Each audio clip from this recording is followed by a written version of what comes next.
Saudara-saudari, Bapak, Ibu, adik-adik, para sahabat Tuhan Yesus di Paroki Santo Yosef Medari dan di Stasi Santo Thomas Sayagan, juga para sahabat Tuhan Yesus dimanapun Anda berada, berkah dalam, salam semangat, sehat selalu dan senantiasa berbahagia. Marilah kembali kita belajar ilmu sejati pada hari Sabtu, tanggal 15 Januari tahun 2022, hari biasa pekan pertama.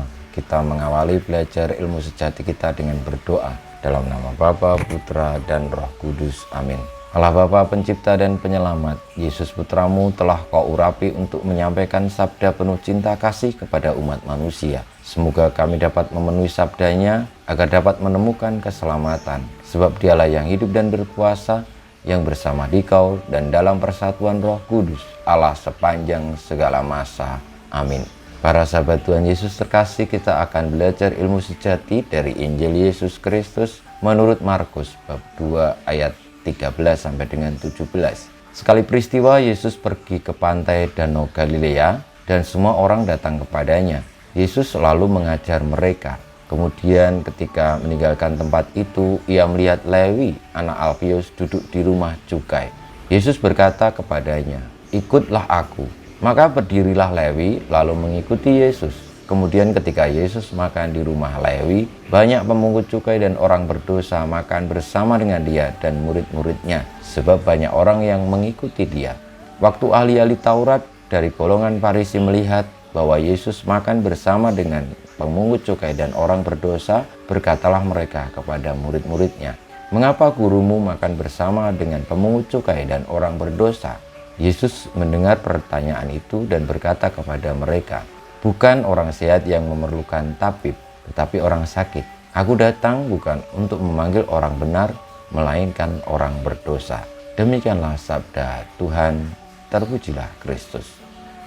Para sahabat Tuhan Yesus yang terkasih, kedatangan Kristus ke dunia yang adalah anak manusia, yang adalah putra Allah, memiliki misi. Dan misi utamanya adalah untuk menyelamatkan orang-orang yang percaya kepadanya. Dan orang-orang yang diselamatkan, yang percaya kepadanya, tidak semuanya orang-orang yang sehat atau orang-orang yang baik, namun orang-orang justru mereka yang awalnya itu tersesat. Orang-orang seperti inilah yang perlu diselamatkan.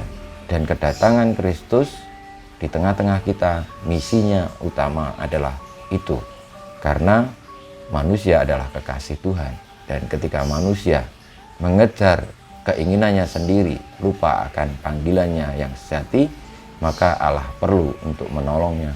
Allah perlu untuk memanggilnya kembali. Marilah kita sebagai orang-orang yang percaya kepada Allah menyadari pula bahwa kita tidak sempurna, kita berdosa. Namun kedosaan kita tidak lebih kuat, tidak lebih besar dari panggilan Allah, dari cinta Tuhan, dari pengampunan. Hanya masalahnya, maukah kita untuk diselamatkan seperti orang Lewi tadi, atau merasa diri sudah tidak perlu diselamatkan seperti orang-orang Farisi dan ahli-ahli Taurat. Semoga kita boleh memilih dan menjalani hidup kita sebagai orang-orang yang terbuka akan rahmat, penebusan, panggilan, dan juga pertolongan dari Allah kita tanggapi, sehingga kita boleh untuk diselamatkan. Kemuliaan kepada Bapa dan Putra dan Roh Kudus, seperti pada permulaan, sekarang, selalu, dan sepanjang segala abad. Amin. Ya Yesus, jadikanlah hati kami seperti hati-Mu. Tuhan bersamamu dan bersama rohmu, kita semua hidup kita, perjuangan kita untuk membuka hati, diselamatkan oleh Kristus, karena kita tidak sempurna, tapi Allah lah yang menyempurnakan kita, senantiasa dipimpin, dilindungi, diberkati oleh Allah yang Maha Kuasa, Bapa, Putra, dan Roh Kudus.